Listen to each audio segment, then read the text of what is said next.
பிள்ளைகள் தாயின் வயிற்றில் வளருகிற போதே பெற்றோர்கள் ஒழுக்கம் பேண வேண்டும் என்கிறார்கள்.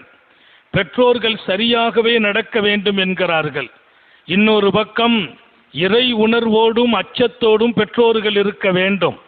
பிள்ளைகள் கருவிலே தரிக்கிற போதே உங்களது அழகான வாழ்க்கை அந்த பிள்ளைகளிலும் பிரதிபலிக்கும் என்கிறார்கள். சில பிள்ளைங்கள்ட்ட குறைபாடுகள் வருகிறது, வளர்ந்த பின்னால் தவறுகள் ஏற்படுகிறது, இயல்பிலேயே கெட்ட சுபாவம் பிள்ளைகளுக்கு வருகிறது. அதற்கு பல நேரங்களில் பெற்றோர்களே காரணமாகிறார்கள் என்கிறார்கள். எனவே கருவில் பிள்ளை தரிக்கிற போதிருந்து பெற்றோர்கள் மிகச்சிறந்த ஒழுக்கத்தை, மிக நன்னடத்தையை, அழகான சொற்களை அவர்களுக்கிடையே ஆக்கி கொள்ள வேண்டும். அது கருவில் வளர்ந்து வருகிற பிள்ளைகளின் நல்ல நிலைகளை ஏற்படுத்தும் என்பார்கள்.